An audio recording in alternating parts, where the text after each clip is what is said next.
दर्शकवृन्द नमस्कार। एबिसी वाचमा यहाँहरूलाई हार्दिक स्वागत छ। म अनन्त अनुराग। आम रूपमा आम जनताको सबै बाटाहरू बन्द भयो भने झिनो आशा लिएर सर्वोच्चको प्राङ्गणमा आइपुग्छ र अन्तिम सास रहेसम्म पनि न्याय पाइन्छ भने आश गरिरहेका हुन्छन्। परिकल्पना गर्नुहोस्, न्यायालयभित्र आन्दोलन हुनु हुँदैन, वार हुनु हुँदैन, पछाड मछाड हुनु हुँदैन।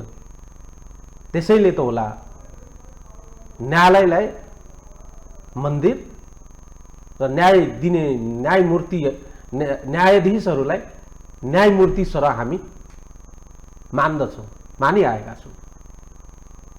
मन्दिरमा भगवान छैन भन्ने विश्वास हामीमा भयो भने हामी मन्दिर धाउँदैनौँ र मन्दिर जीर्ण भएर एकपछि अर्को गर्दै मन्दिरको इट झर्दै जान्छन् र मन्दिरको अस्तित्व मेटिन्छ। यो हाम्रो पौराणिक र वास्तविक विश्वास हो।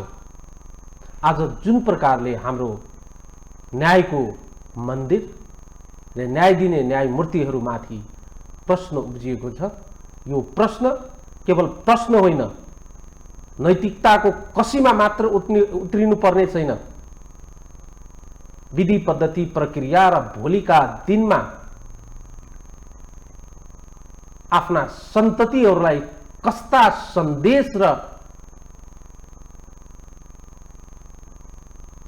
न्यायालय छोडेर जाने भन्ने विषय सम्भवतः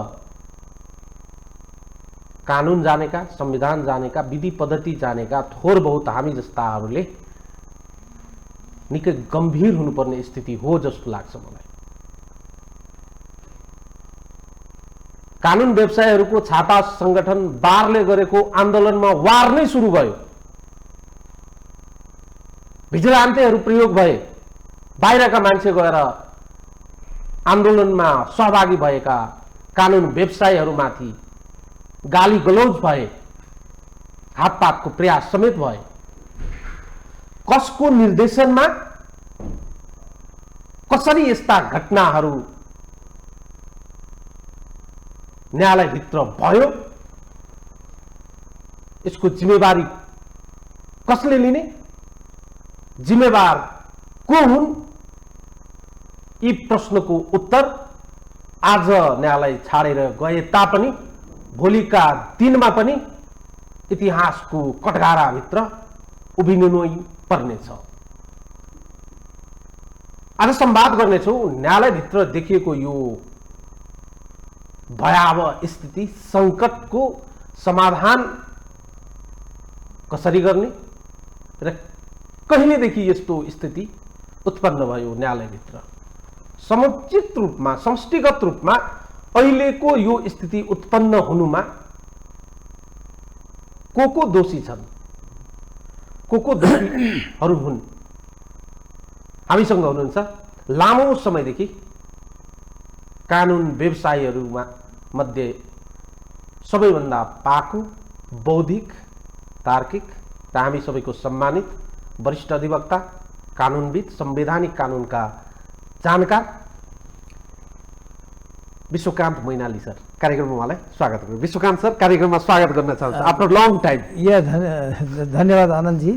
साँच्चीकै धेरै 18-20 महिना म संयुक्त राज्य अमेरिकामा बसेँ र चाहिँ यहाँ 2-3 हप्ता भयो आएको। 2 हप्ता क्वारेन्टाइनमै बिताउनु पर्यो। त्यसले चाहिँ 1 हप्ता भयो अहिले हिँडुल गर्न थालेको।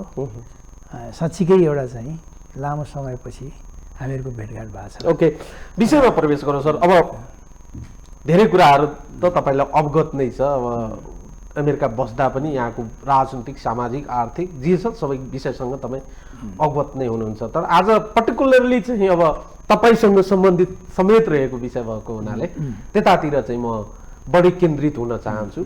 यसमा अन्य विषयहरू आए पनि हामी डिबेट गरौँला। सामान्य रूपमा एउटा नागरिकको हैसियतले हेर्दा जुन विश्वास हिजोका दिनमा न्यायालयमाथि हामीलाई थियो, न्याय सम्पादन गर्ने प्रक्रियामाथि थियो, न्यायमूर्तिहरूमाथि थियो र न्यायलाई सघाउने काममा सहभागी हुनुभएका तपाईँ जस्तै थुप्रो हजार कानुन व्यवसायहरूमाथि जुन थियो, आज एकपछि अर्को इँट ढल्दै गएको देखिन्छ। यो आज मात्रै सुरु भएको छ? त्यस्तो होइन, त्यस्तो होइन। किनभनेदेखि संयुक्त राज्य अमेरिकाको न्युयोर्कमा बसेर संसारलाई हेर्दाखेरि के देखिन्छ भन्दाखेरि नेपालभित्र बस्दाखेरि नेपाल मात्र देखिन्छ, संयुक्त राज्य अमेरिकामा बस्दाखेरि चाहिँ संसार देखिँदो रहेछ कि यो समस्या हाम्रो मुलुकको मात्र होइन क्या। तेस्रो मुलुक, हरेक मुलुकहरू चाहिँ यो समस्याबाट गुज्रिरहेका छन्। अब झन् यो कोभिडले एउटा भयावह एउटा चाहिँ महारोग जो थपियो, त्यसले होल थिङ्किङ प्रोसेस नै मानव जातिमा चाहिँ के छ भन्दाखेरि एउटा परिवर्तनको एउटा सङ्केत देखाइराखेको छ क्या तपाईँको हेर्नुहोस् अघि। र हाम्रो नेपालमा जुन हामीले 7-7वटा संविधान चाहिँ जारी गऱ्यौँ छोटो अवधिमा, 2004 सालदेखि 72 सालको बिचमा 7-7वटा संविधान जारी गऱ्यौँ।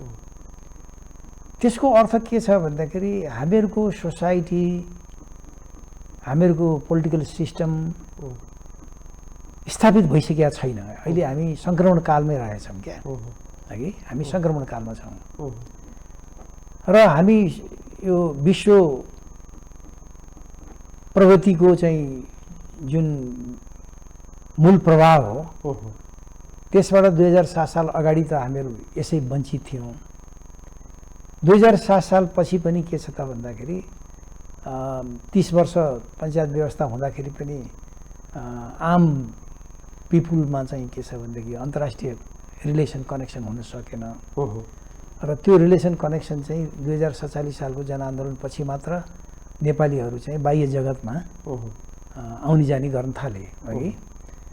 तर चाहिँ नेपाली सोसाइटीको बनोटलाई हेर्दाखेरि मैले जहिले पनि भन्ने गरेको छु, यसको संरचना चाहिँ कस्तो छ भन्दाखेरि समाजको संरचना चाहिँ संस्कार चाहिँ सामन्ती छ हामीहरूको।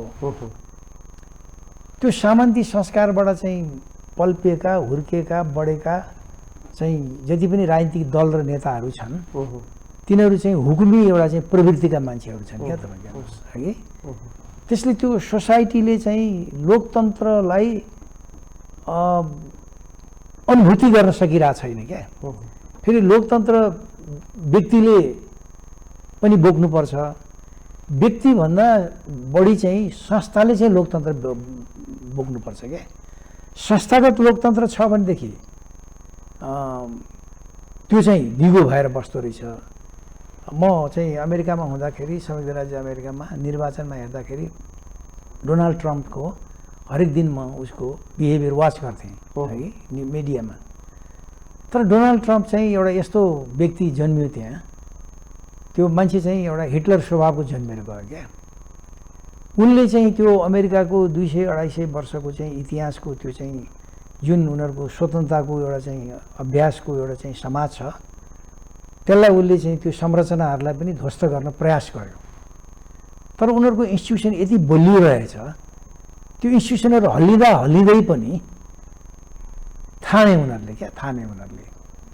अब हामीहरूको चाहिँ के छ भने त्यो लोकतन्त्र ग्रहण गर्ने संस्थाहरू यति कमजोर छन्, किनभने संस्था आफै त निर्जीव हो।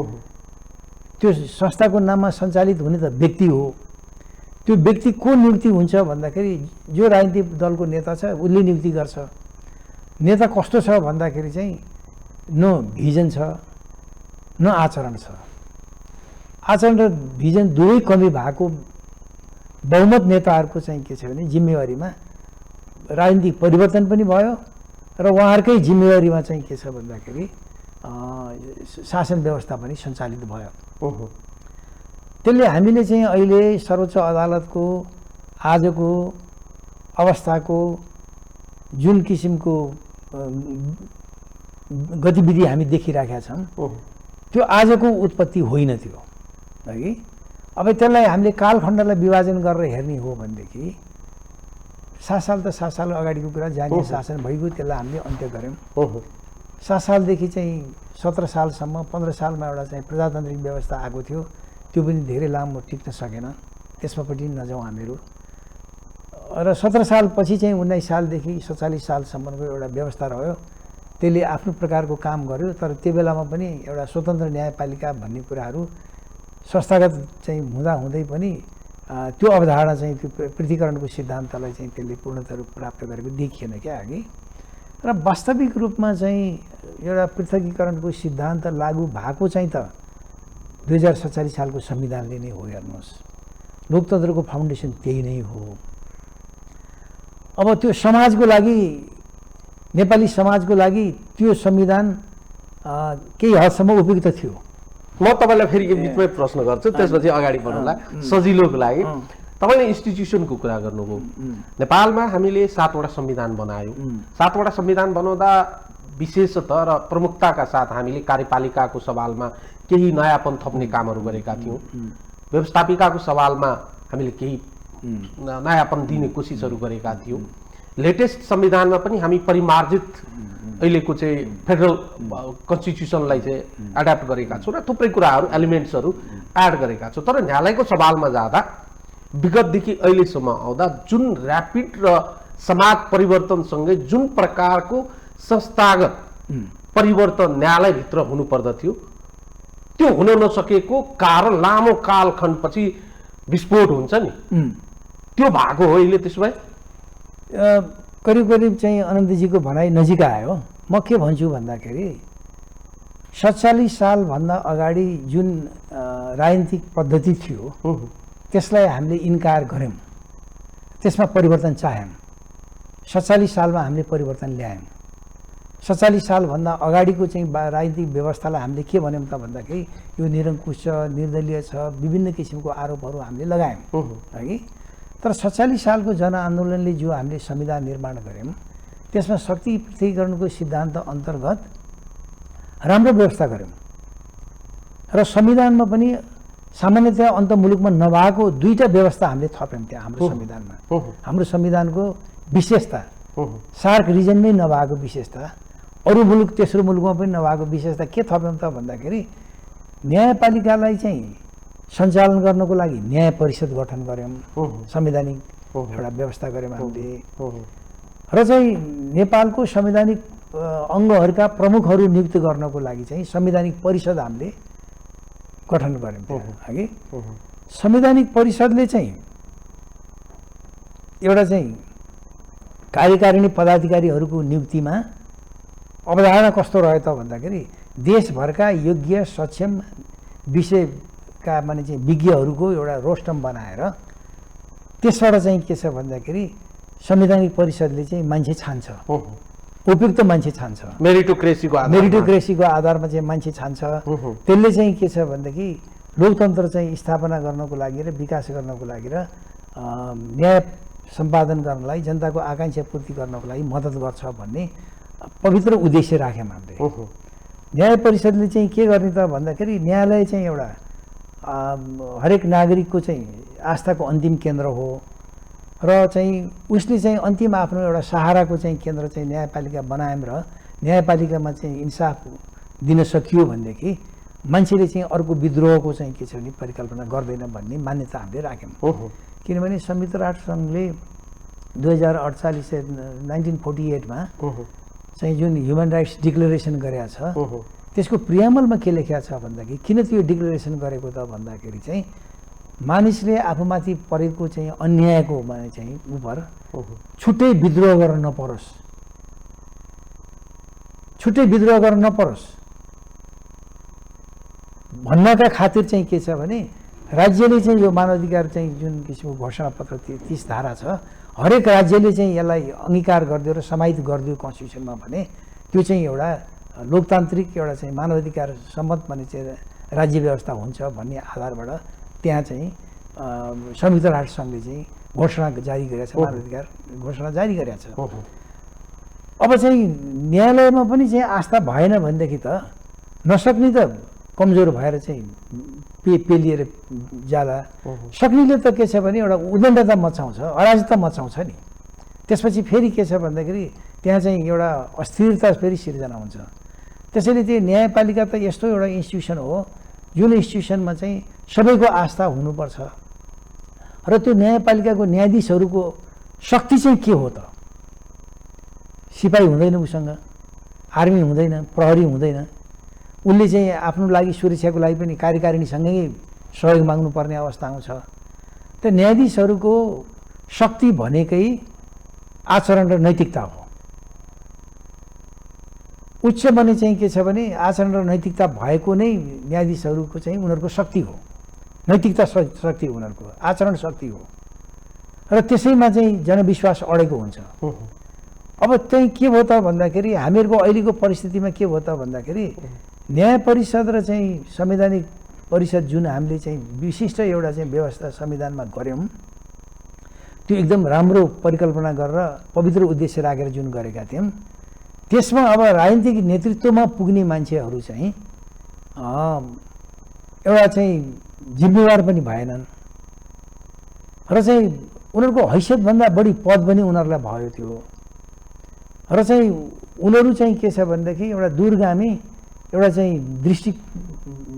दृष्टि भएको भिजनरी पनि भएनन् क्या। म तपाईँलाई फेरि सपाट प्रश्न गरेँ यहीँनिर। तपाईँले के बताउनु भयो नि एकदमै सरल तरिकाले पोलिटिकल चेन्जेससँगै हाम्रो लिडरसिप र इन्स्टिट्युसन जुन तरिकाले बलियो हुनुपर्दथ्यो त्यो हुन सकेन। टाइम एन्ड एगेन पोलिटिकल पार्टिजहरू बिचमा कार्यपालिकाको बिचमा कार्यपालिकाको लागि दल र प्रतिपक्षी बिचमा झै झगडा हुँदा हामीले पोलिटिकल पार्टिजहरूको कामै यस्तै हो, टेक इट इजी भन्ने स्थिति बन्यो। व्यवस्थापिकामा पक्ष र विपक्षले आफ्ना कुरा राख्ने कुरासम्म पनि ठिकै थियो। यी दुईटा बिचमा त बारम्बार चाहिँ उठापटक हुने गरेको थियो। यसलाई हामीले पचाएकै थियौँ। हाम्रो पचाउने पाचन जुन शैली छ त्यो पनि एकदमै बलियो भएर आएको थियो। तर के भइदियो भने अहिलेको स्थितिमा व्यवस्थापिका र कार्यपालिकाको बिचमा अहिले न्यायपालिका चाहिँ पिल्सियो र न्यायपालिकाले यसमा घचेटेर ल्याउने काम भयो। त्यसो भए यो हो स्थिति अहिलेको स्थिति चाहिँ के छ भने आजको यो परिणाम होइन। यो मैले भन्न खोजेको कुरा म छोटकैमा अब भन्छु। जसरी यहाँले सोध्नुभयो यसको कारण आजै मात्र यसलाई कसरी बन्द गरिदिन्छ।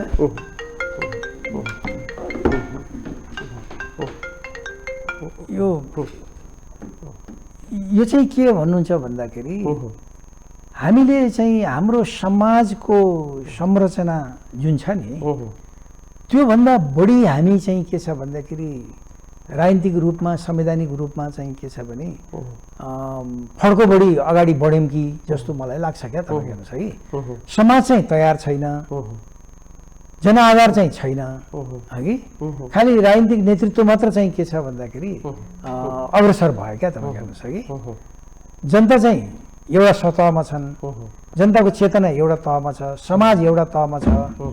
एउटा चाहिँ के छ भने समूह चाहिँ के छ भनेदेखि भैँफुट्टा समूहहरू जस्तो एउटा समूह चाहिँ धेरै अग्रगामी क्रान्तिकारी परिवर्तनकारी भएको हो कि जस्तो मलाई लाग्दछ।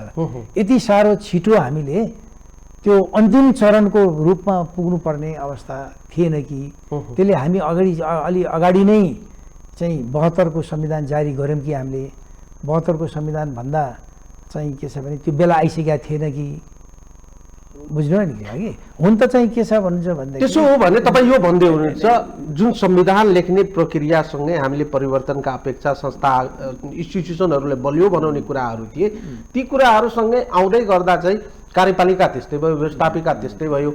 यी दुइटैलाई संवैधानिक कानुन र सिस्टमलाई चाहिँ जगेर्ना गर्ने थलो न्यायालय थियो। अब न्यायालय नै यस्तो विभाजित भइदियो, अब सिस्टमलाई जगेर्ना कसले गर्ने? न्यायपालिकाले कार्यपालिकालाई चेक एन्ड ब्यालेन्स कसरी गर्ने?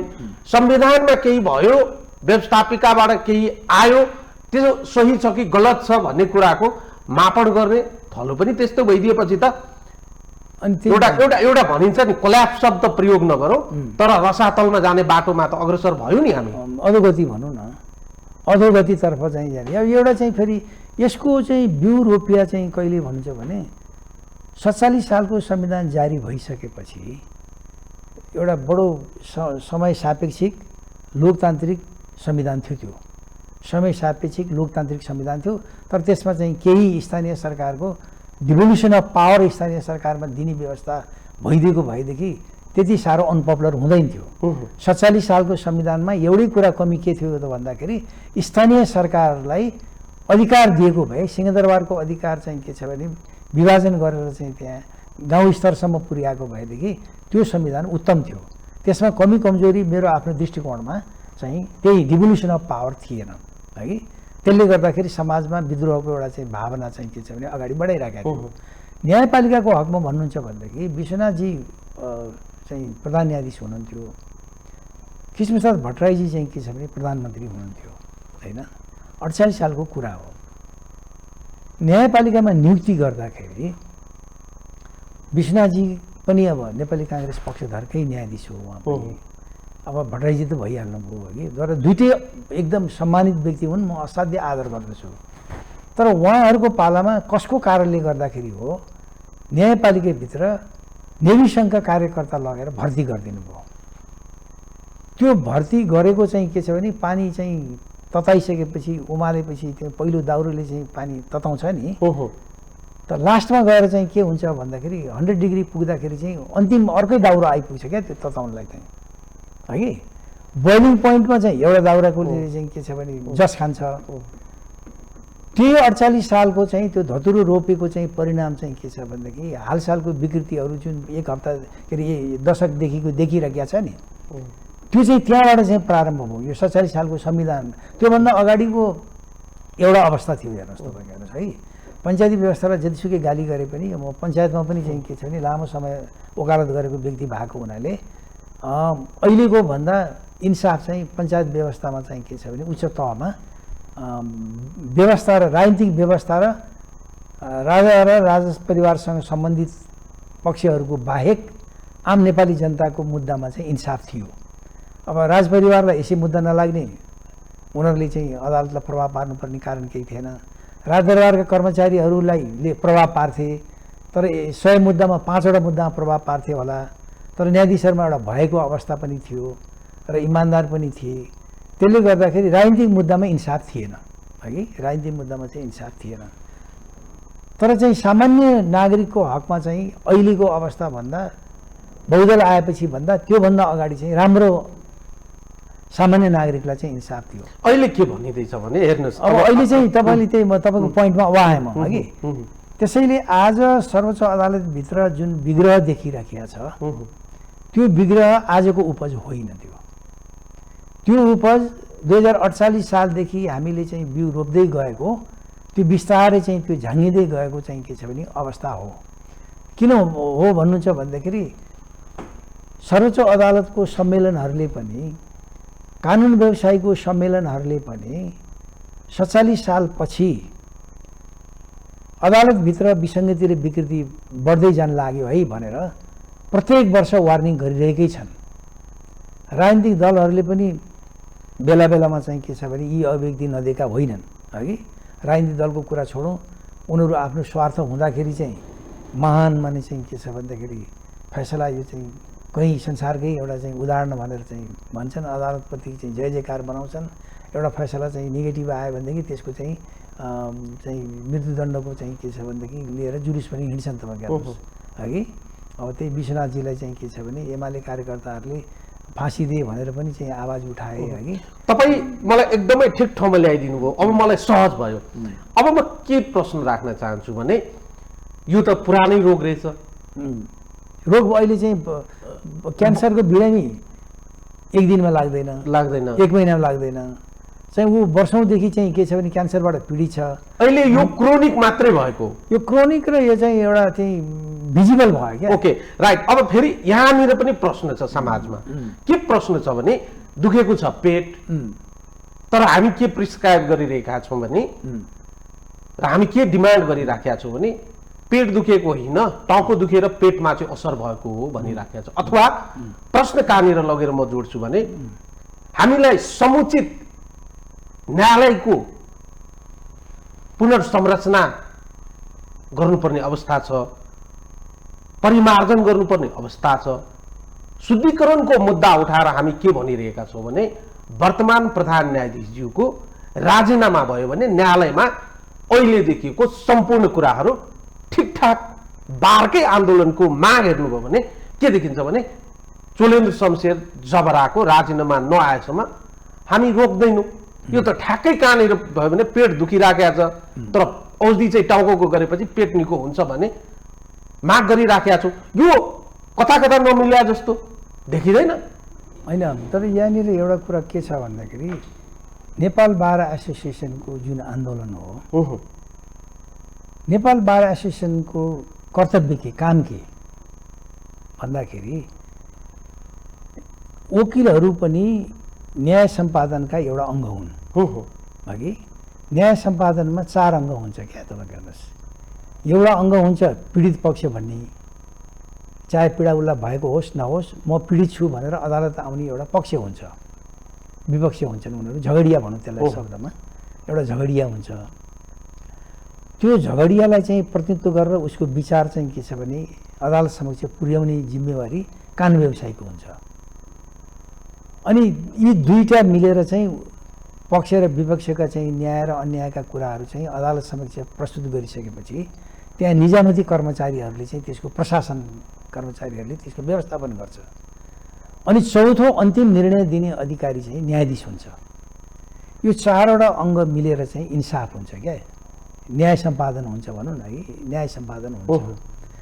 त्यसैले कानुन व्यवसायी न्याय सम्पादनको एउटा अभिन्न अङ्ग हो, जसलाई अफिसर अफ द कोर्ट पनि भनिन्छ अघि। र चाहिँ अब नेपाल बार एसोसिएसन एउटा रिकगनाइज लिगल्ली इन्स्टिट्युसन पनि हो, त्यो प्रोफेसनल इन्स्टिट्युसन पनि हो।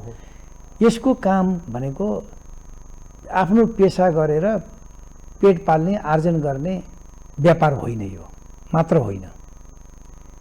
यसको चाहिँ के छ भन्दाखेरि एउटा सामाजिक अभियन्ताको काम पनि जिम्मेवारी पनि यसले लिनुपर्छ क्या। तपाईँ हेर्नुहोस् अघि पेसाको ठाउँमा आफ्नो न्याय सम्पादनलाई सहयोग गर्नको लागि आफ्नो पेसा गर्ने त उसको धर्मै हो, प्रथम धर्म हो। अरू पनि उसको धर्म के हो त भन्दाखेरि चाहिँ संविधानको संरक्षण गर्नुपर्ने, संविधानद्वारा प्रदत्त हकहरूको संरक्षण गर्नको लागि आह्वान गर्नुपर्ने, अघि न्याय सम्पादन गराउनमा चाहिँ सहयोग गर्नुपर्ने उसको भूमिका हो। त्यसैले उसले चाहिँ न्यायपालिकाभित्र देखिएका चाहिँ कमी कमजोरी जति छन् त्यो कमी कमजोरीलाई उजागर गर्नुपर्ने उसको धर्म छ। बारले चाहिँ के छ भन्दाखेरि न्यायपालिकाभित्रको विसङ्गति विकृति, अब त भ्रष्टाचार भन्ने शब्द पनि आइसक्यो। यी सबै कुरालाई चाहिँ सुधार गर्नको लागि उसले आन्दोलन गर्नुपर्दछ। आन्दोलनको रूप फरक छ है।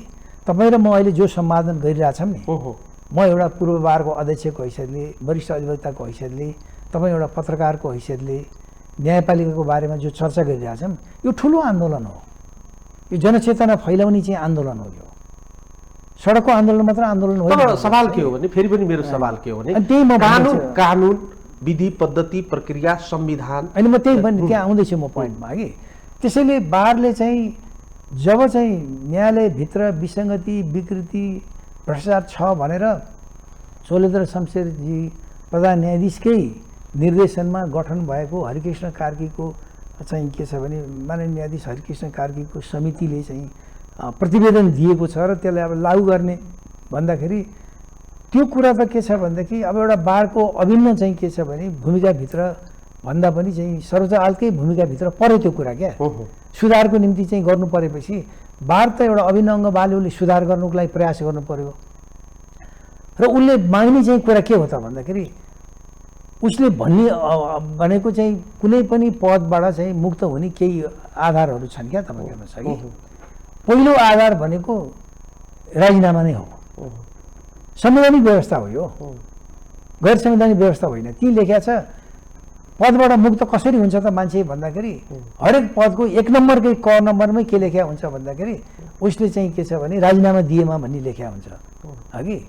त्यसले गर्दाखेरि तिमी चाहिँ अब न्यायपालिकाको नेतृत्व चाहिँ प्रधान न्यायाधीशले गर्छ, न्यायपालिकाको गरिमा र चाहिँ प्रतिष्ठालाई चाहिँ संरक्षण गर्ने काम प्रधान न्यायाधीशको जिम्मेवारीभित्र पर्दछ। त्यसैले जब तिमीले चाहिँ आफ्नो सहकर्मीहरूलाई नै साथमा लिएर हिँड्न सकेनौ, न्याय सम्पादन गर्न सकेनौ र चाहिँ के छ भन्दाखेरि र चाहिँ झगडियाहरूले पनि आस्था तिमीप्रति राखिरहेको छैनन् भने त्यस्तो चाहिँ त्यो अनास्थाको एउटा चाहिँ प्रतिनिधि भएर तिमी बस्दाखेरि न्यायपालिकाको गरिमा समाप्त हुन्छ। त्यसैले चाहिँ के छ भने बाइज्जत चाहिँ के छ भने मैले चाहिँ सञ्चालन गर्न सकिनँ अथवा मेरो सहकर्मीहरूले सहयोग गरेनन् चाहिँ अथवा मेरो आफ्नो अरू कुनै पनि चाहिँ आधार देखाएर भएर पनि राजीनामा बहिर्गमन गरिदिनु भयो भनेदेखि एउटा चाहिँ निकासबाट सम्पूर्णको औषधि त होइन, तत्कालीन रूपमा चाहिँ एउटा के छ भने उही छोरी कुटेर चाहिँ बुहारी तर्साउने भन्छन् नि, यसले चाहिँ एउटा चाहिँ के छ भनेदेखि सुधार हुन्छ। एउटा सुधार त भयो नि, बारको यो आन्दोलनले र चाहिँ सहकर्मी न्यायाधीशहरूको एउटा आन्दोलन एउटा सुधार त भयो नि। के सुधार भयो भन्नुहुन्छ भन्दाखेरि प्रधान न्यायाधीशको चाहिँ सर्वोच्च अधिकार जुन थियो, नेतृत्वको अधिकार थियो, मुद्दा मामिलाको नेतृत्वको अधिकार जुन थियो, त्यो त उहाँको हातबाट छिन्यो नि, फुलकोटले निर्णय गर्यो नि। भनेपछि त त्यसमा चाहिँ उहाँ आफू चाहिँ के छ भने असक्षम भएको कुरा त त्यही फुलकोटले निर्णय गर्यो। एक्ज्याक्टली म यहीँनिर कहाँनिर आइपुगेँ भने कानुन व्यवसाय, न्यायाधीशज्यूहरू कानुन विधि पद्धति प्रक्रियाको सबैको लागि चाहिँ पढाउने, सिकाउने र पालना गर्न र गराउने चाहिँ सबैभन्दा उच्चतम न्याय हो नि, निकाय हो नि। के भइदियो भने संसारमा कहीँ पनि नभएको न्यायाधीशको काम न्याय सम्पादन गर्ने इजलासैमा बसिदिनु भएन। न्यायालयभित्र न्यायाधीशले इजलासमा नबसिकन बहिष्कार गर्नु भनेको त न्याय प्रणालीभित्र त्यो ठुलो इस्यु हो, भयङ्कर ठुलो इस्यु। तपाईँ आजको दिनमा भन्दै हुनुहुन्छ अहिलेको समस्याको जड चोलेन्द्र मात्रै हो, चोलेन्द्र शमशेर जबरा हट्यो भने न्यायालयभित्र सब ठिकठाक हुन्छ।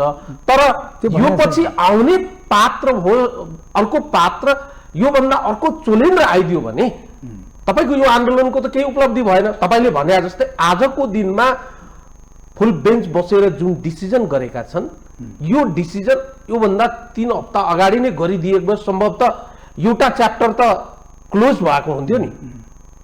यसको मतलब यहाँ त कोही पनि चोखो रहेनछन्। अघि तपाईँले एउटा कुरा भन्नुभयो, बारको काम यो हो, बारका सदस्यहरूको कहिलेकाहीँ समाचार माध्यममा जुन प्रकारका अभिव्यक्तिहरू हामी सुन्ने अवसर पाएका छौँ, बारमा संलग्न भएका सबैलाई त भन्न सकिन्न, तर जुन प्रकारका अभिव्यक्तिहरू बाहिर आएका छन्, बारका सदस्यहरूको नैतिक धरातलमाथि पनि प्रश्नहरू छन्। यो प्रश्नको घेराभित्र त कता कता सबैहरू परेको देखिन्छ। राजनीतिक नेतृत्व यति खिचातानी भइसक्यो, यति दलदल भइसक्यो। राजनीतिक नेतृत्व र राजनीतिक दलका नेताहरूले के भनिरहेका छन् भने भो अहिले न्यायालयभित्र चाहिँ कुरा हाल्नुहुन्न है, अहिले बोल्ने बेला भएको छैन है, कहिले बोल्ने बेला हुन्छ। यो हेर्नुहोस् त, एकपछि अर्कोसँग जोडिएको छैन विषयवस्तुहरू, जोडिया छ।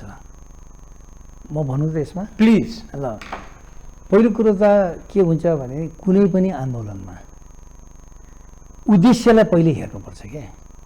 नेपाल बार एसोसिएसन एउटा संस्था हो, यो संस्थाले के कुरा उठाए त भन्दाखेरि न्यायपालिकाभित्र विसङ्गति विकृति छ, भ्रष्टाचार पनि व्याप्त छ।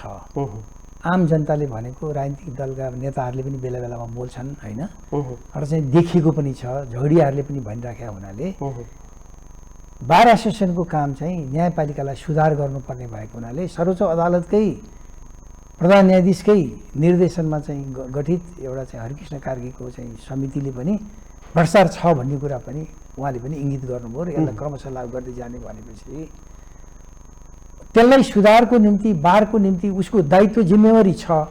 उसले गर्ने के त भन्दा शान्तिपूर्ण तरिकाले सर्वोच्च अदालतको प्राङ्गण पनि न्याय सम्पादन गर्ने एउटा चाहिँ परिधि पनि चाहिँ परिवेश भएको हुनाले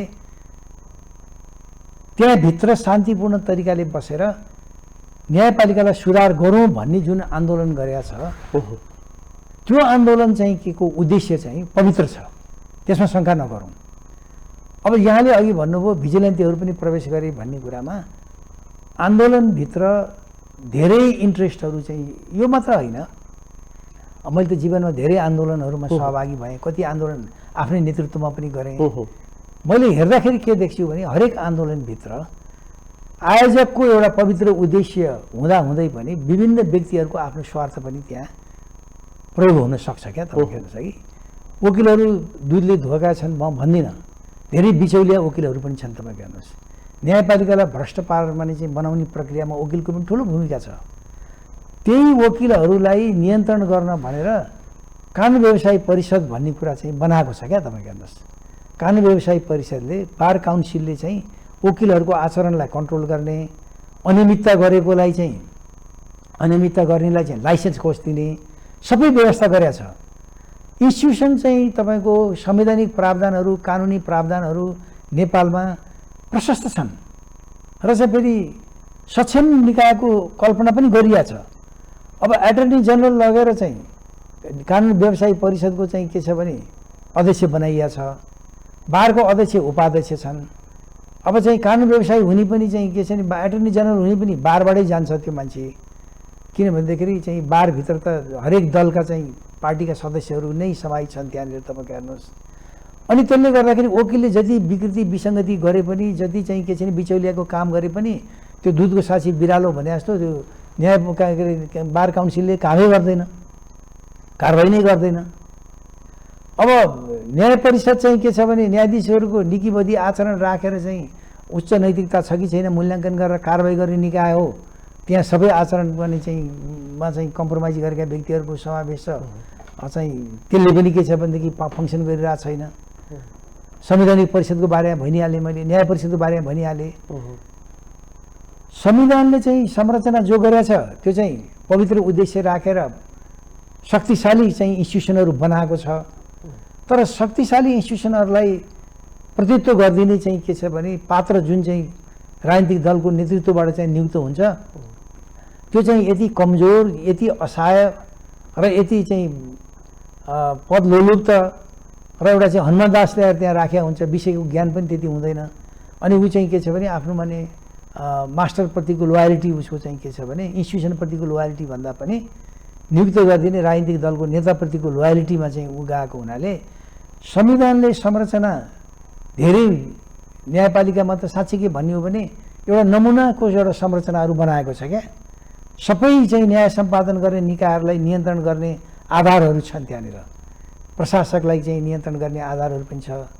तर कमजोरी कहाँ हो भन्दाखेरि न्यायको अभाव हो, के अरे कानुनको अभावले होइन, संरचनाको अभावले होइन, संविधानको अभावले होइन, त्यो नियतले चाहिँ के छ भन्दाखेरि को परिणाम हो। यो हेर्नुहोस्, त्यो नियत कहाँबाट चाहिँ आयो त भन्दाखेरि हैसियतवाला एउटा चाहिँ जिम्मेवारी वहन गर्न सक्ने सक्षम राजनीतिक नेतृत्व भइदिएन। आखिर त माउ भने चाहिँ नीति त राजनीति नै हो नि, राइट। सबै चाहिँ अङ्गहरूको सञ्चालन त राजनीतिले गर्छ नि। तपाईँलाई मैले चाहिँ अरू बेला पनि भनेको छु मैले, जर्मनको चान्सलर मार्केल एङ्गेला 18-20 वर्ष चाहिँ जर्मनको चान्सलर भनेको प्रेसिडेन्ट भएर बसिन्। उनी इस्ट युरोपियनको एउटा साइन्टिस्ट हुनु भने ठुलो साइन्टिस्ट हुन्थ्यो मार्केला भन्ने मान्छे। उनको लोग्नी पनि के छ भन्दाखेरि ठुलो विद्वान मान्छे हुन्। इस्ट युरोपियनमा चाहिँ के छ भने हुँदाखेरि त्यो बर्लिन के अरे चाहिँ जर्मन युनिफाइड हुनुभन्दा अगाडि उनी चाहिँ इस्ट जर्मनमा बस्ने भएको हुनाले एउटा फ्ल्याटमा बस्थे उनीहरू अघि।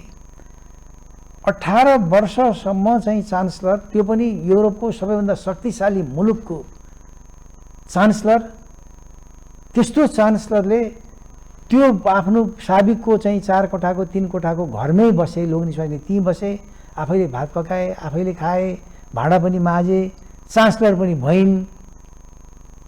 अघि फर्किँदाखेरि त्यही घरमा, अहिले चाहिँ रिटायर भएपछि त्यही घरमा आएर बसेकी छिन्।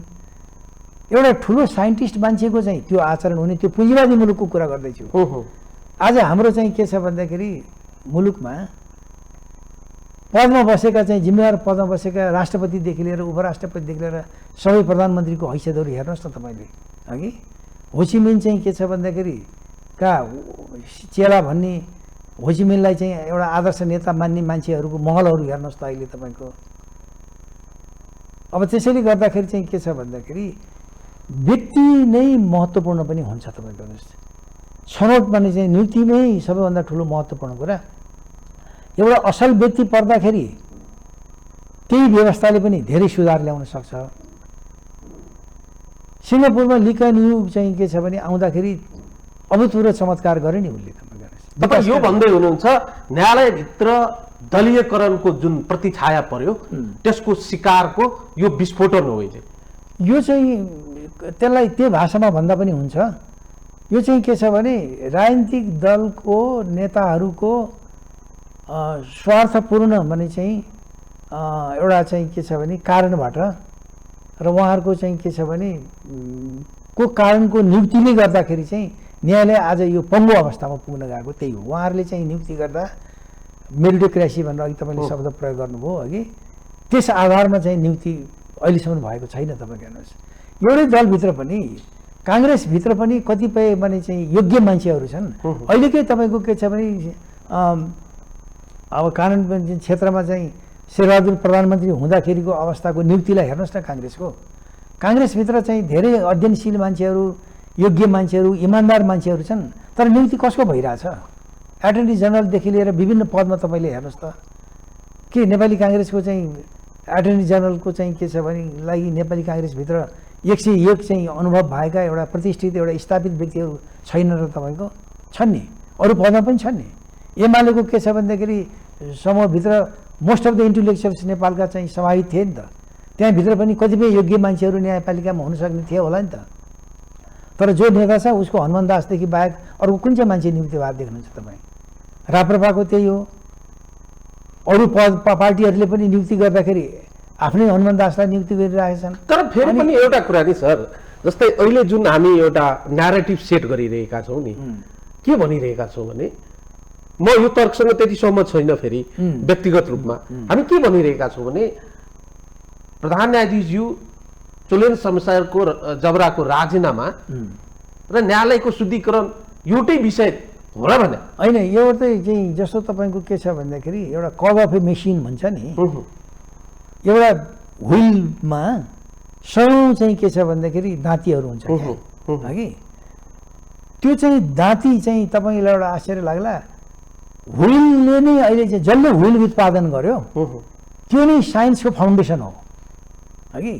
त्यसको दाँती जुन छ त्यो दाँती चाहिँ तपाईँको के छ त भन्दाखेरि भाँचिँदै गएपछि त्यो व्हिल चाहिँ के छ भने निष्क्रिय भएर जान्छ क्या। राइट। त्यो भ्रष्टाचारको चाहिँ त्यो चाहिँ सयौँ दाँतीहरू मध्येको एउटा प्रमुख दाँतीलाई चाहिँ निकालेपछि त्यसले भय दिन्छ। तपाईँ हेरिराख्नु होला। अब अहिले यो जुन बारले चाहिँ आन्दोलन गर्यो र सहकर्मी न्यायाधीशहरूले पनि चाहिँ जुन किसिमको चोलेन्द्रजीको विरुद्धमा चाहिँ भन्दा पनि चोलेन्द्रजीको विरुद्धमा होइन, नेपाल बारले त मैले नेपाल बारको कुरा सुन्दाखेरि त भ्रष्टाचारको विरुद्धमा गरेको, हामीले विसङ्गति र विकृतिको विरुद्धमा गरेको, चोलेन्द्रजी भोलि छोडेर जानुभयो भने उहाँको पछाडि बार लखेटेर हिँड्दैन नि, उहाँको पछाडि मुद्दा लाउनु त बार जाँदैन नि। तर सवाल अर्को पनि छ, सवाल अर्को पनि छ। तपाईँ कानुनको कुरा गर्नुहुन्छ, सामान्य रूपमा गलत गर्नेलाई त कारबाही हुन्छ नि सर। त्यो कारबाही चाहिँ के छ त भन्दाखेरि यदि प्रधान न्यायाधीश चोलेन्द्र शमशेर जबरा गलत गर्नु भएको छ, उहाँ कारबाहीको दोषी हुनुहुन्छ भने उहाँलाई चाहिँ राजीनामा किन माग गर्ने? उहाँलाई कारबाही गर्ने निकायहरू त छन् हामीसँग, संविधानमा लेखेका छन्। मैले चाहिँ के छ भन्दाखेरि कारबाहीको कुरा कार्यकारिणी चाहिँ अङ्गहरूले गर्ने कुरा हो, त्यो सरकारले गर्ने कुरा हो कारबाही भन्ने कुराहरू। अनि चाहिँ के छ भने महाभियोग भनेको संसदले गर्ने कुरा हो। त्यो आफ्नो पहुँचभित्र आफ्नो क्षमताभित्र नभएको कुरा किन माग्ने? उसको दायित्व छ नि त, संसदको दायित्व, महाभियोगको दायित्व छ। कारबाही गर्ने कुरा, भ्रष्टाचारको कुरा अख्तियारदेखि लिएर विभिन्न चाहिँ निकायहरूको दायित्वभित्र पर्छ। उनीहरूको दायित्वको काम त चाहिँ राजस्व खाएर बसेर संविधानको अङ्ग भएर बसे त उनीहरूको कुरा हो नि त। बारको काम त के हो त भन्दाखेरि देखेको कुरा, अनियमित कुरालाई चाहिँ के चाहिँ उजागर गरिदिने, जनताका जगाइदिने, ध्यान दिने, ध्यान आकर्षण गर्ने र उनीहरूको पहुँचभित्र भनेको राजीनामादेखि बाहेक बारको अधिकार क्षेत्रभित्र के छ र? उनले चाहिँ एउटा विसङ्गतिको एउटा लामो व्हिलमा, त्यो कग अफ मेसिनमा एउटा मेसिनले छोड्यो भने पनि कम हुन्छ, त्यसले निवारण हुन्छ भन्ने कुरा होइन। बारले पनि त्यसो भने जस्तो लाग्दैन मलाई। चोलेन्द्र शमशेरजीले चाहिँ राजीनामा दिनुभयो भनेदेखि अनि चाहिँ सबै न्यायपालिका सुध्रिन्छ भन्ने कुरा होइन, तर त्यो सुरुवात हो। र सुरुवात त चाहिँ के छ भने बारको यो आन्दोलनले एउटा काम त गर्यो नि। के गर्यो भन्दाखेरि गोला प्रथा लिएर आयो। अब त्यो गोला प्रथा ठिक र बेटीको सैद्धान्तिक पक्ष आफ्नो ठाउँमा छ, भविष्यमा गरौँला। चाहिँ प्रधान न्यायाधीशलाई कमजोर पार्दाखेरि भोलि भविष्यमा के हुन्छ भन्ने कुराको फेरि अर्को भने चाहिँ पाटो छ। तपाईँ हेर्नुहोस्, अब अहिले तुरुन्त उहाँको चाहिँ के छ भने नेतृत्वमा जुन किसिमको चाहिँ मुद्दा मामिलाहरू सेट भए भन्ने किसिमको मान्छेहरूको चाहिँ बारको आरोप छ, त्यसको लागि इमिडिएट चाहिँ रिलिफ त त्यही के छ भनेदेखि गोला प्रथा नै भयो। तर गोला प्रथा हुनुपर्छ भन्ने ठिक छ भन्ने पक्षमा म छैन। तपाईँ हेर्नुहोस् है, उच्च आचरण भएको प्रधान न्यायाधीश आउँदाखेरि गोला प्रथा ठिक हुँदैन। अब अहिले क्षणिक तत्कालीनको रूपमा मात्र चाहिँ के छ भने गोला प्रथा किन भयो त भन्दाखेरि उच्च आचरण नभएको प्रधान न्यायाधीश भएको बेलामा गोला प्रथा बाहेक अर्को विकल्प भएन। त्यसैले बारले राजीनामा भन्दा बाहेक अर्को माग्न सक्ने उसको हैसियतै छैन। ऊ त भुक्ने मात्र हो, बारले टोक्न सक्दैन बाबा। उसले चेतना जागरण गरिदिने हो, औँल्याइदिने हो, देखाइदिने हो। यस्तो अवस्था छ है मुलुक। अब चाहिँ के छ भनेदेखि राजनीतिक पार्टीको ध्यान आकर्षण गर्छ। फेरि पनि म सोध्छु, त्यसो हो भने बारले आफ्नो दायित्व र जे दायरा छ त्यो भित्र बसेर एउटा आन्दोलन गरिरहेका छन्। गरिरहेको छ उसले। अब अलिकति तपाईँले अघि जुन बारम्बार तपाईँले कोट्याइराख्नु भएको छ, सबैको माओ पोलिटिक्स हो भनिराख्नु भएको छ र पोलिटिकल नेतृत्वको कुरा गरिराख्नु भएको छ। यति विधि भइसक्दा पनि हाम्रो पोलिटिकल लिडरसिपमा सत्तारूढ मात्रै होइन, प्रतिपक्षीको पनि म कुरा गर्दैछु, आफ्नै तरिकाले एउटा न्यारेटिभ र आफ्नै तरिकाले एउटा चाहिँ भजन गाइरहेको देखिन्छ। तर निकासको बारेमा उहाँहरू बोल्न चाहिराख्नु भएको छ। यो कुराले त सेटिङ भन्ने शब्द जुन छ नि, यो कुराले यो शैलीले, यो चिन्तनले, यो तरिकाले सेटिङ भन्ने कुराको जुन आशंका छ त्यसमा त बल गर्ने, बल थप्ने काम भएको छ। आखिर कतै न कतै काग कराउनु र बाख्रा हराउनु एकैपटक त कतै न कतै आशंका गर्न पाइन्छ नि, भएको देखिन्छ हिजोका दिनमा आजसम्म।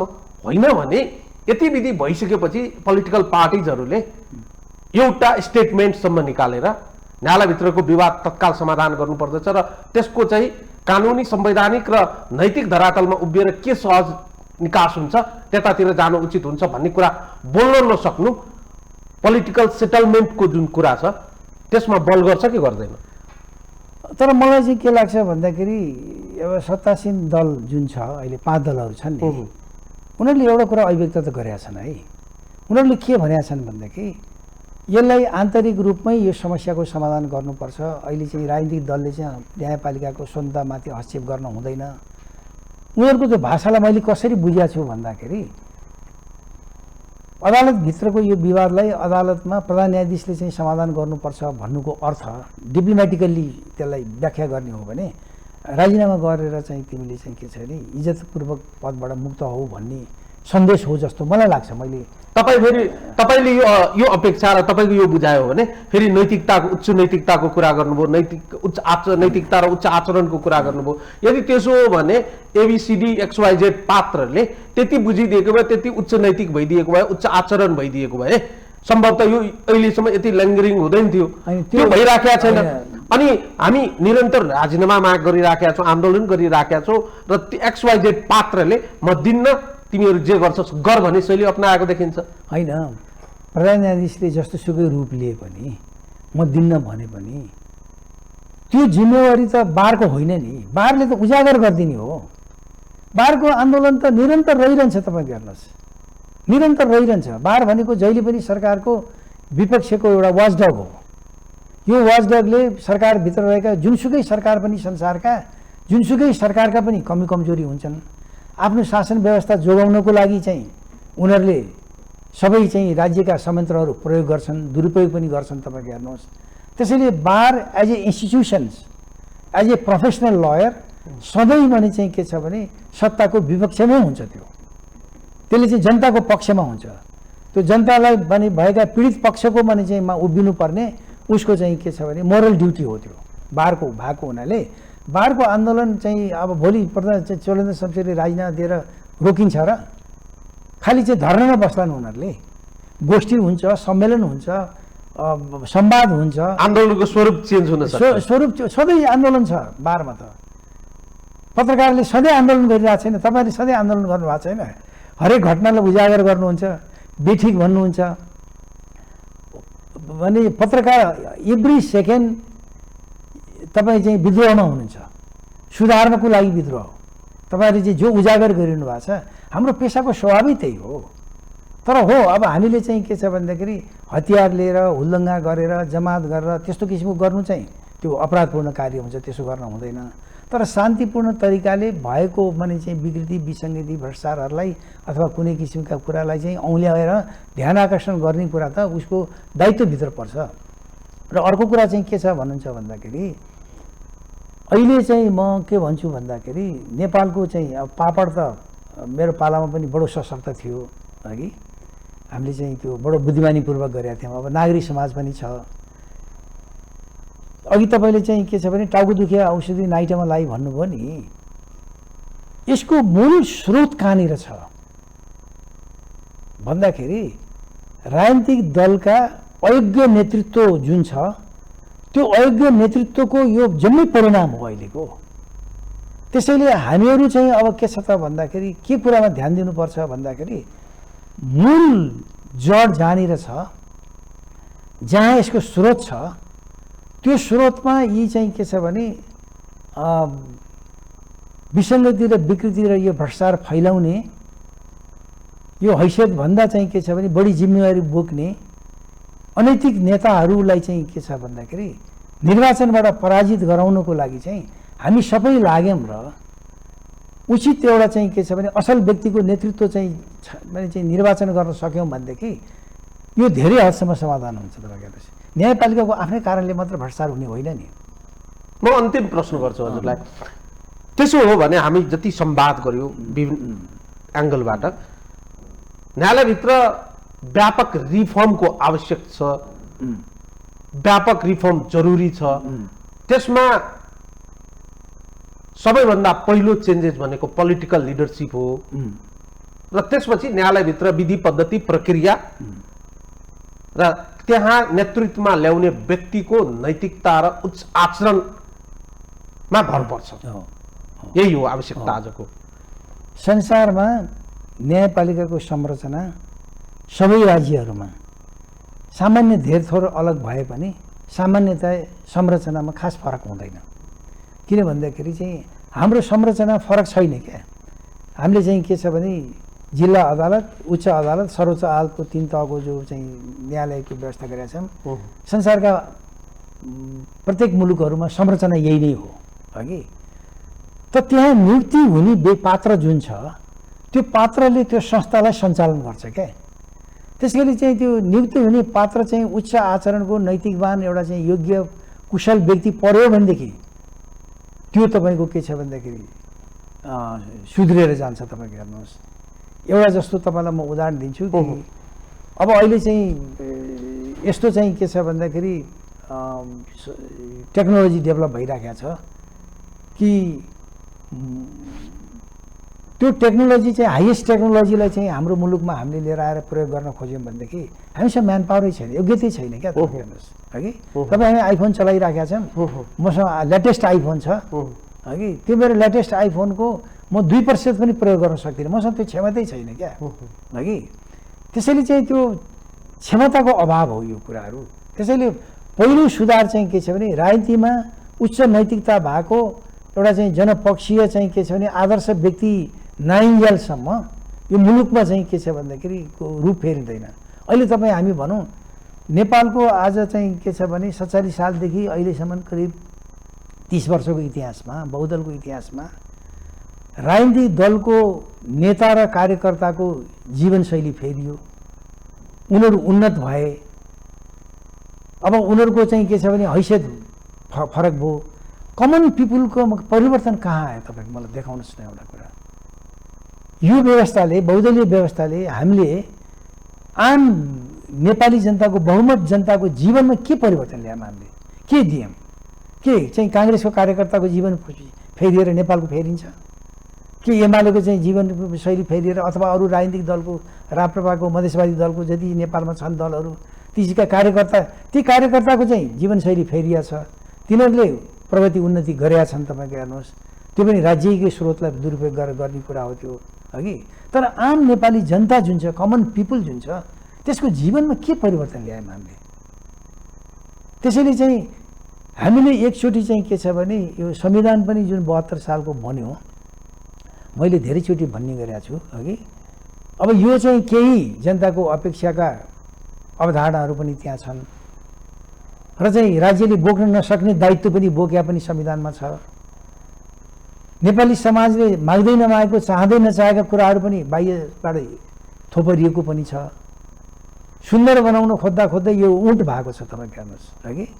ऊँट चाहिँ गुड ट्रान्सपोर्टर होइन। तपाईँको ऊँट चाहिँ के छ नि, सबै सुन्दर, उसका हरेक पृथक पृथक कुरा हेर्दाखेरि सुन्दर देखिन्छ, तर ऊँट चाहिँ के छ भने राम्रो चाहिँ के छ भने यातायातको साधन होइन त्यो। त्यसैले यो संविधानभित्र धेरै द्वन्द्वका बिउहरू, कमजोरीहरू छन्। त्यसलाई एकचोटि हामीले बसेर चाहिँ के छ भने यो टोटल संरचनामा अब त 8-10 वर्ष भइसक्यो नि, 10 वर्षमा जनमत सङ्ग्रह हामीले 10 वर्षमा जनगणना गर्छौँ भने जस्तो संविधानको पनि अब 10 वर्षमा चाहिँ के छ भने पुनर्मूल्याङ्कन गर्नुपर्ने अवस्था सबै दलहरू, राजनीतिक दलहरू मिलेर चाहिँ साझा एउटा चाहिँ विशेषज्ञहरूको चाहिँ के छ भने टिमले कहाँ कमजोरी छ भनेर पहिले चाहिँ विशेषज्ञ टिमहरू 4-5 जना चाहिँ के छ भने संसदले नै गठन गर्ने, त्यो विशेषज्ञको टिमले चाहिँ यसका कमी कमजोरीहरूलाई चाहिँ अध्ययन गरेर एउटा मसौदा बनाइसकेपछि मात्र त्यो मसौदामा चाहिँ के छ भने संसदले छलफल गर्ने भयो भनेदेखि चाहिँ यसले चाहिँ एउटा सुधार पाउन सक्छ। होइन भने एज इट इज एउटा यही चाहिँ संविधानको पद्धति र व्यवस्था राख्ने हो भने हामी चाहिँ के छ धेरै द्वन्द्वमा चाहिँ फस्छौँ। तपाईँको चाहिँ कुनै पनि सरकार दिगो हुन सक्दैन। राजनीतिक पार्टीहरूको अहिले पनि हेर्नुहोस्, आउने चुनावमा कसैको चाहिँ के छ भन्दाखेरि सामान्य बहुमत पनि आउँदैन, हगि। कोलिसन कल्चरको गभर्मेन्ट हुन्छ, त्यो कोलिसन गभर्मेन्टले चाहिँ के छ भने प्रोग्रेस गर्न सक्दैन, अनि त्यहाँ भ्रष्टाचार पनि हुन्छ, हर्स ट्रेडिङ पनि हुन्छ। र फेरि चाहिँ यो जुन हामीले अपनाएको चाहिँ पार्लियामेन्टरी सिस्टम हो भने चाहिँ ब्रिटिस पार्लियामेन्टरी सिस्टम हो, बेलायतमै पनि रिभ्यू गर्नुपर्ने चाहिँ धारणा चाहिँ उनीहरूले व्यक्त गर्न सुरु गरिसकेका छन्। र थर्ड मुलुकमा त यो व्यवस्थाले काम गरिरहेको छैन। तपाईँको हेर्नुहोस्, इन्डिया हामीले जतिसुकै उन्नति गर्यो भने पनि सामाजिक संरचनालाई हेर्दाखेरि, जीवन पद्धतिलाई हेर्दाखेरि भारतको पनि चाहिँ यो पार्लियामेन्ट्री सिस्टमले चाहिँ आम भारतीय जनताको जीवन स्तरलाई उठाउन सकिरहेको अवस्था छैन। तपाईँको हेर्नुहोस्, कि त्यसमा पनि चाहिँ हामीले चाहिँ पद्धतिको बारेमा पनि सोच्नुपर्ने हुन्छ, विकासको बारेमा पनि सोच्नुपर्ने हुन्छ। हामी चाहिँ ब्लाइन्डली चाहिँ वेस्टर्न मोडललाई फलो गरिराखेका छौँ। अहिले विकास भनेको वेस्टर्न मोडल, अहिले वेस्टर्न मोडल नै चाहिँ रिथिङ्किङको प्रोसेसमा गइराखेको छ। तपाईँको हेर्नुहोस्, हरेक देशले विकास गर्दाखेरि आफ्नै भू बनोट, आफ्नै सामाजिक संरचना, आफ्नै जलवायु परिधिभित्र रहेर चाहिँ हामीले चाहिँ विकासको परिकल्पना गर्नुपर्ने हुन्छ। त्यसैले चाहिँ के छ त भन्दाखेरि मलाई लागेको छ समय आएको छ, अहिले पनि घर्किसकेको अवस्था छैन, हगि। अहिले पनि चाहिँ एउटा थितिलाई बाँध्न सकिन्छ। त्यसैले चाहिँ बारको यो आन्दोलन चाहिँ कुनै महत्त्व के अरे चाहिँ एउटा अनहोनी कुरा केही पनि होइन। बारले अनुचित काम केही गरेकै छैन, उसले एउटा आफ्नो धर्म पालन गरेको छ, हगि। अब बारभित्र बसेर चाहिँ गोष्ठी सम्मेलनमा चाहिँ सुधारका कुराहरू भन्थ्यो भने आज सर्वोच्च अदालतको प्राङ्गणमा चाहिँ आफ्नो चाहिँ न्याय सम्पादन गर्ने चाहिँ के छ भने क्षेत्रभित्र बसेर चाहिँ शान्तिपूर्ण चाहिँ के छ भने सुधार गरौँ भनेको छ। त्यो उसको अधिकारको कुरा उसले गरेको छ, हगि। त्यस कारण बार निरन्तर जहिले पनि सुधारको पक्षमा आन्दोलन रहन्छ। जसरी पत्रकार रहन्छन्, पत्रकार त हामीभन्दा 24 गुणा 24 मिनट तपाईँहरू चाहिँ के छ भने आन्दोलनकारी हो। पत्रकार आन्दोलनकारी हो, सुधारकारी हो। हरेक ठाउँमा तपाईँहरू हरेक दिन हरेक मिनट चाहिँ अहिले हामी कुरा गरिरहँदा हामी पनि यो सुधारकै कुरा गरिराखेका छौँ। हामी यो ठुलो आन्दोलन हो। तपाईँ र मेरो बिचको डायलग जुन छ त्यो सामाजिक चेतना फैलाउनको निम्ति ठुलो आन्दोलन हो। त्यस कारण यो एउटा शान्तिपूर्ण आन्दोलन हो। यो आन्दोलन एउटा चाहिँ न्यायसित हामी अन्त्यमा छौँ र जाँदा जाँदै चाहिँ म के चाहिँ भन्छु भने समस्या छ भने समाधान पनि निकालौँ। धेरै क्षति नगरिकन थोरै क्षतिमा जुन आस्था, विश्वास, गरिमा न्यायालयको छ त्यो न्यायालयको गजुर, मन्दिरको गजुर चाहिँ भत्काएर चाहिँ काम नगरौँ। कम क्षतिमा न्यायालयभित्र देखिएका विवाद, विसङ्गति र भ्रष्टाचारका जुन विषयवस्तुहरू उठेका छन् त्यसलाई निराकरण गर्ने दिशातर्फ सरकारवाला सबै मिलेर अगाडि बढ्नु र समस्या समाधान गर्नु सबैभन्दा उच्चतम र सहज निकास हो। त्यतातिर सबैको ध्यान जानु जरुरी छ। होइन, जरुरी छ। र दोस्रो कुरो एउटा कानुन व्यवसायको हिसाबले म के निवेदन गर्छु भन्दाखेरि चाहिँ अदालत नै जीवनको आधार हो वकिलहरूको। अदालत पानी हो, वकिल माछा हो। पानी भएन भने माछा बाँच्दैन।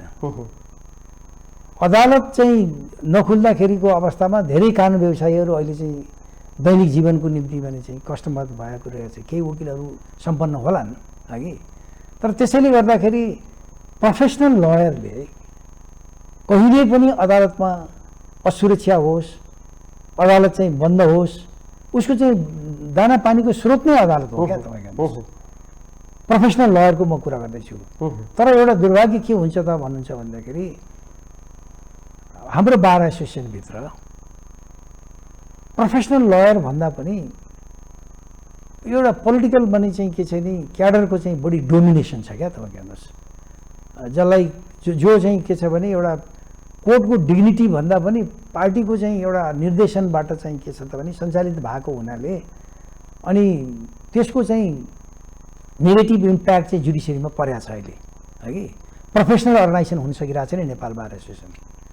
Nepal bar association professional organisation हुन सकिरहेको छैन। Dominated by the political parties. Judiciary dominated by political parties. अनि न्याय सम्पादनमा चाहिँ त्यहाँनिर चाहिँ समस्या छ क्या। त्यसैले चाहिँ न्यायपालिकालाई पनि सुधार गर्दाखेरि हामीले चाहिँ कानुन व्यवसायलाई पनि सुधार गर्नुपर्छ।